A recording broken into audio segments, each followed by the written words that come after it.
Bharat Asmita Acharya Shreshtha Awardee and former Director, Indian Institute of Management, Calcutta. A huge round of applause, my dear friends, for all our eminent speakers. Namaskar and good evening to all of you. Dignitaries on the dais, ladies and gentlemen and students. It is indeed my pleasure to be here today in this fifth Parliament. And before I begin my talk, I wish to thank Dr. Vishwanath Karad, Mr. Rahul Karad, Dr. Vishwanath Karad, President, MIT World Peace University, Rahul Karad, Executive President, MIT World Peace University, and the organizers of the 5th World Parliament of Science, Religion and Philosophy for inviting me to participate in this conference and share my thoughts today.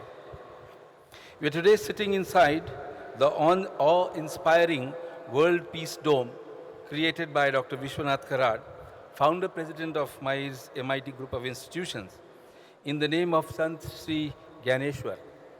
This World Peace Dome is an architectural marvel that in the years to come would become a great source of inspiration for students, teachers, and institutions to strive for excellence and develop patriotic feelings among Indians.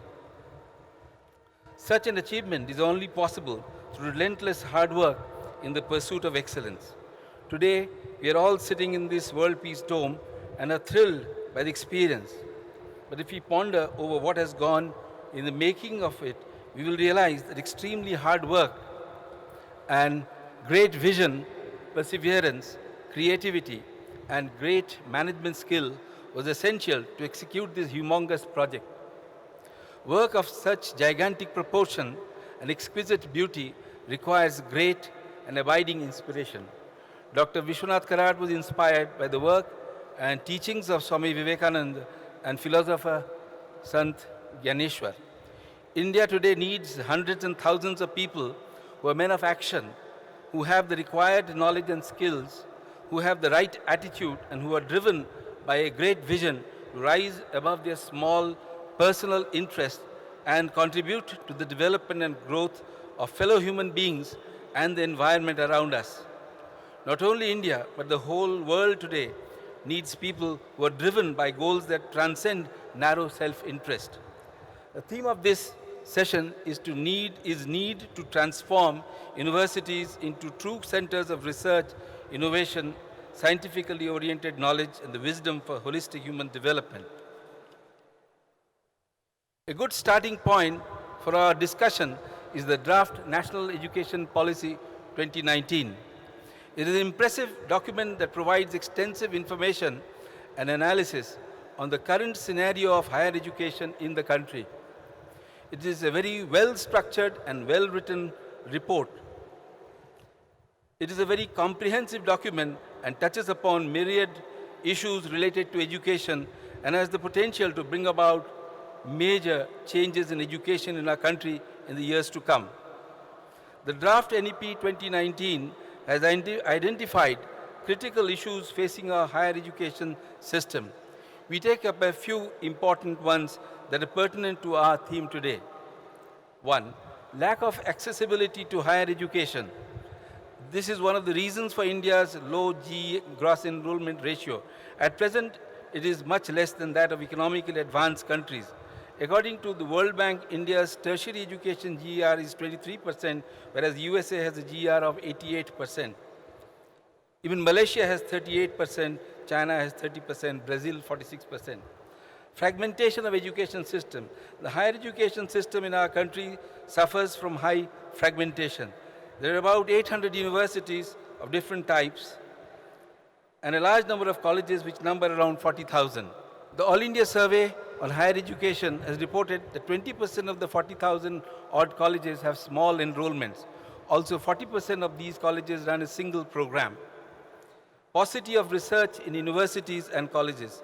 The draft NEP 2019 has observed that very little research takes place in universities and colleges. There is a paucity of funding for research in our educational institutions. Of the meager funds, a lion's share goes to institutions like the IITs, IISc, ISER, NITs, and a minuscule amount goes to research in universities. multiplicity of regulatory bodies, UGC, AICT, NAC, NAB, etc. The draft NEP highlights the problems created by multiple regulatory bodies.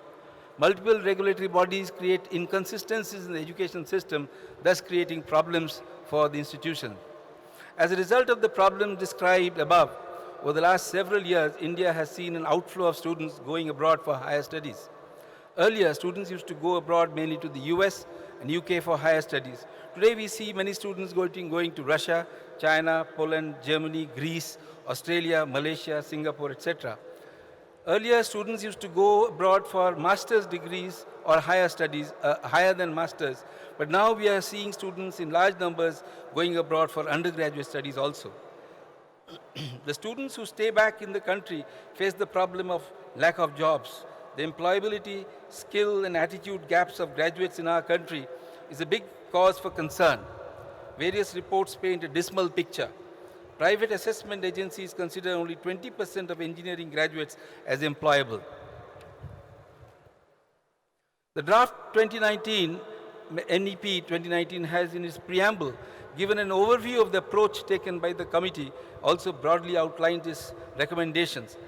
For paucity of time, I'm not going to go into these things, but I'd just like to very briefly talk about a few issues which I would like to dwell upon. The committee, a very positive aspect of the draft NEP is that it has included the unfinished agenda of NEP, National Policy on Education 1986 and the modified policy of 1992. It recognizes the need to visualize various phases of the education process as interconnected and has built in some significant initiatives to make the education process flexible. Multiple exit and entry options have been built into the recommendations, starting with secondary education and going all the way into undergraduate and postgraduate education.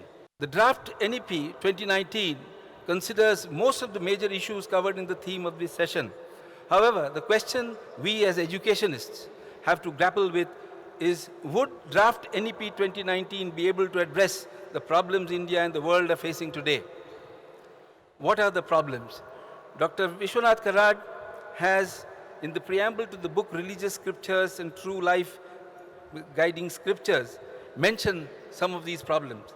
I'm quoting here, I was feeling deeply hurt and felt great pain that in spite of the fact that the world had been experiencing mind-boggling scientific and industrial developments like artificial intelligence, internet, IT, journey to outer space, etc., there was so much anger, hatred, still there was so much anger, hatred, jealousy, envy, violence, misery, sorrow and suffering all over the world.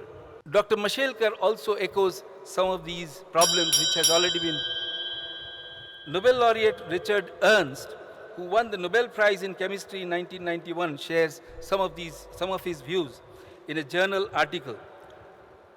What short-sightedness, and I'm quoting, an overestimation of ourselves to believe the world has been created just for the sake of man, and that our obligations are restricted to picking and enjoying the fruits and to multiply.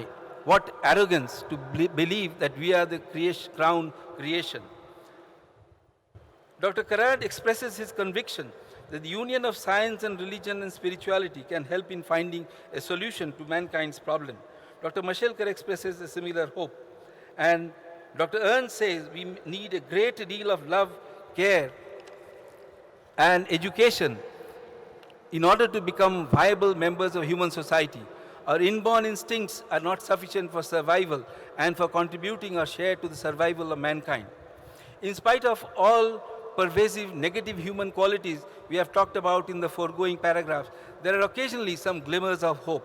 Recently, I read the heartwarming story of a Muslim man doing everything a son of a Hindu man would do on his death in accordance with Hindu traditions. This Muslim person with whom this Hindu he used to call him uncle, used to live, he shaved off his head.